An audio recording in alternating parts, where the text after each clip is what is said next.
देश की ताकत तीनों है महान, जवान, किसान और जनता महान। अमेरिका से मुक्त व्यापार समझौता खेती के लिए खतरा। लखोवाल बोले, मोदी सरकार किसानों का भविष्य न गिरवी रखे। 9 जुलाई को संभावित समझौते से किसानों में चिंता की लहर, देश की खाद्य आर्थिक आत्मनिर्भरता पर खतरा।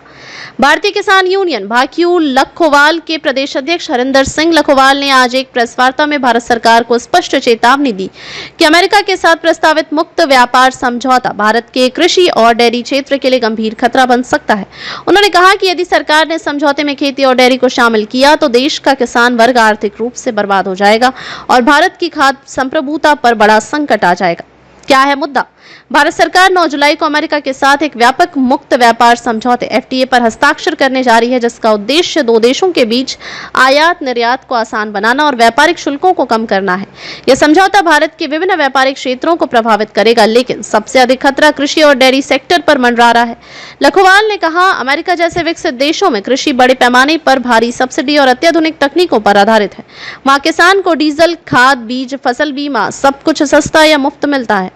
भारत में किसान पहले ही कर्ज में डूबे हैं और सरकार की गारंटी तक नहीं मिलती। अब अगर अमेरिकी उत्पाद बिना टैक्स के भारत में आएंगे तो हमारे किसान उनकी कीमतों से मुकाबला नहीं कर पाएंगे। कैसे तबाह होगा किसान और देश का ग्रामीण ढांचा। लागत की प्रतिस्पर्धा में पिछड़ जाएंगे भारतीय किसान। अमेरिका के सस्ते और सब्सिडी वाले उत्पादों के आगे भारत का उत्पादक टिक नहीं पाएगा। स्थानीय बाजार पर कॉर्पोरेट कब्जा।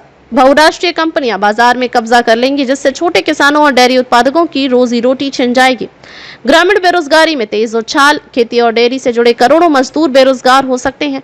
खाद्य आत्मनिर्भरता पर संकट। देश खाद्य सुरक्षा में आत्मनिर्भर नहीं रह पाएगा और रणनीतिक रूप से आयात पर निर्भर हो जाएगा। सरकार को सुझाव, किसान विरोधी नहीं किसान हितैषी बने। लखोवाल ने सरकार से आग्रह किया है कि खेती और डेयरी को इस समझौते से पूरी तरह बाहर रखा जाए।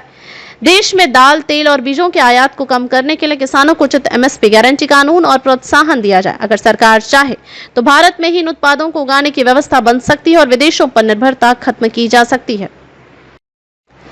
अगर सरकार की नीयत साफ है तो वो किसान को समर्थन मूल्य की गारंटी दे, न्यूनतम मूल्य तय करे और उत्पादन बढ़ाने की रणनीति अपनाए, न कि विदेशी उत्पादों के लिए देश का बाजार खोल दे। आंदोलन की चेतावनी। लखोवाल ने स्पष्ट किया कि अगर सरकार किसानों की बात नहीं सुनती और अमेरिका के दबाव में आकर कृषि क्षेत्र को मुक्त व्यापार के हवाले करती है तो भारतीय किसान यूनियन एक निर्णायक राष्ट्रव्यापी आंदोलन छेड़ेगी। हमारी खेती, हमारी जमीन, हमारा हक है। हम इसे किसी कॉर्पोरेट या विदेशी सरकार के हाथ नहीं बिकने देंगे। भारत और अमेरिका की कृषि व्यवस्था में जमीन आसमान का फर्क है। अमेरिका में किसानों को डीजल, बीज और उर्वरकों पर भारी सब्सिडी मिलती है, जबकि भारत में किसानों को या तो बहुत कम सहायता मिलती है या बिल्कुल नहीं।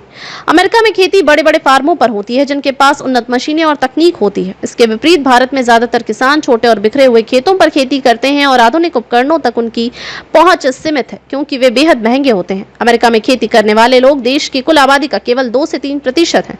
वहीं भारत में लगभग 60% आबादी खेती और इससे जुड़ी गतिविधियों पर निर्भर है। यही वजह है कि भारत के लिए खेती सिर्फ एक आर्थिक क्षेत्र नहीं बल्कि सामाजिक और जीविका का बड़ा आधार है।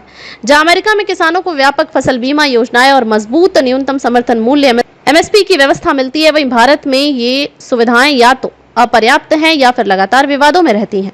अमेरिका की सरकार उत्पादन आधारित योजनाएं लागू करती है जो किसानों को लगातार प्रोत्साहित करती है। उसके उलट भारत में किसानों को दी जाने वाली मदद अक्सर चुनावी वादों और घोषणाओं तक ही सीमित रह जाती हैं, जिनका धरातल पर क्रियान्वयन कमजोर होता है। इस तुलना से स्पष्ट है कि भारत के किसानों को वैश्विक मुक्त व्यापार प्रतिस्पर्धा में झोंकना बिना पर्याप्त सुरक्षा के उन्हें सीधे संकट में डालना है। भारत जैसे कृषि प्रधान देश को अमेरिका जैसे उद्योग आधारित देशों के साथ व्यापार संतुलन सोच समझकर करना चाहिए।